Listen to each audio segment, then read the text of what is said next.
Okay, number one, we want to solve by factoring. I believe I have added the steps to factoring here in Blackboard. Let me double check. While we're here, it's in chapter 2. No, it is not there. Okay, so I'll add that here shortly, but I do have a printout of it. The steps to factoring I have written here, so you might just want to pause the video so you can get all of it, but here's where we start, and then it explains everything. There's 7 steps that I have, and so each of these I'm going to explain, and this is how I'm going to factor it. It sounds like a lot, but it's just very detailed as far as trying to help you figure out what to do next, and once you get that process down, again, it won't be so bad. So I'm about to do what that says here. I'm going to solve by factoring. So the first step wants you to factor out the greatest common factor if possible. So that means you look at well, I should say the first step is to make sure everything is in order on the left side and you have 0 on the right side. That's what really you need to make sure you have this set up. And then there's other things that you need to be aware of as you factor more and more, that this leading term needs to be positive. If this was negative, we would have to divide by -1 or multiply by -1 so that this would be positive. So, but from the paper, what I say is factor out the greatest common factor. So out of 5, 2, and 24, nothing we can divide out, so we go ahead and go to step 2. Step 2 says to multiply leading coefficient, so that would be the 5, that's the number in front of your squared variable, and the constant term, so the first and last number, once it's in order.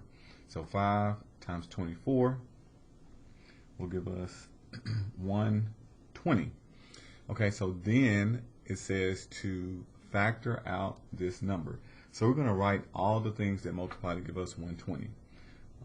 1 and 120, 2 and 60, 3 and 40, 4 and 30, 5 and 24, that's what we multiplied, 6 and 20, and the list will continue going. We're looking for numbers that when we subtract will give us 2, because that's what the second sign says. So right now, none of these that I subtract will give me 2. Alright, when I keep going, I'm not going to list all of them, but 10 times 12. Okay, as you're getting closer and closer to the end of your list, these numbers are getting closer together. Okay, so there's less distance between them. So that's probably the end of the list. 10 times 12. If you subtract 10 and 12, you will get 2. So if you can find those 2 numbers, it will factor.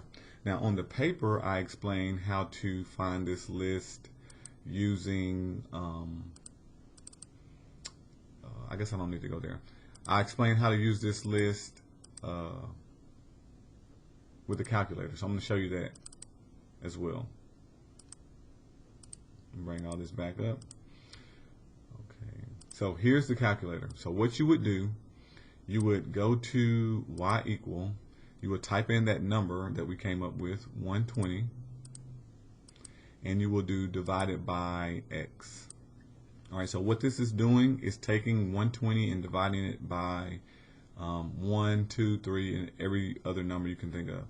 If you hit second graph, okay, you get the table, and you can see those ordered pairs that we listed. You only want whole number combinations, 1 and 120, 2 and 60, 3 and 40, 4 and 30, so forth and so on. Okay, 8 and 15, which I don't have listed, and then 10 and 12. So that's the one I missed. And then when you keep going, it just starts to repeat. 12 and 10, same thing. So I just missed one number in there, but you get the idea. So once you have your list, you check. Second sign tells you what to do. So you have to subtract to get 2.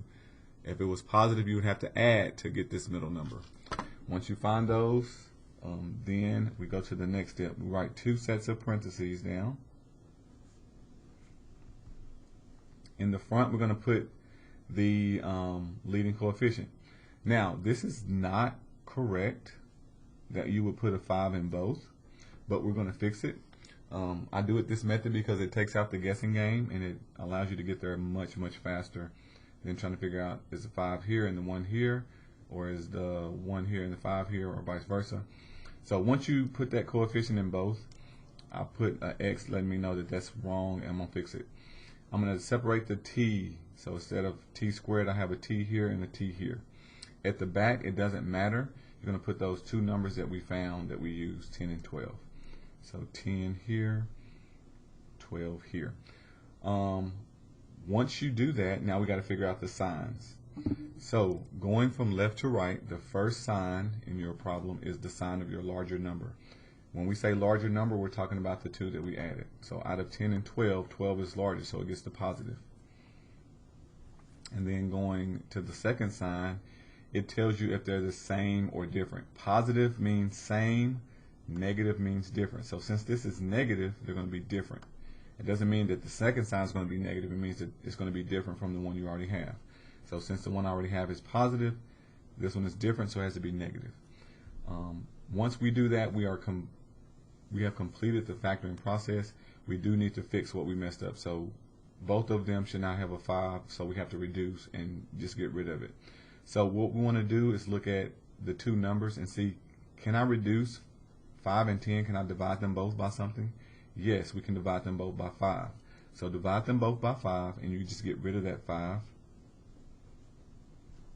And can I reduce this? 5 and 12? No, I cannot. And usually that will be the case. You can reduce one, but not the other whenever you have a situation like this. So at this point, we have factored the problem. If you FOIL this back together, you will end up with your original problem. And then from here, we will set each term equal to 0.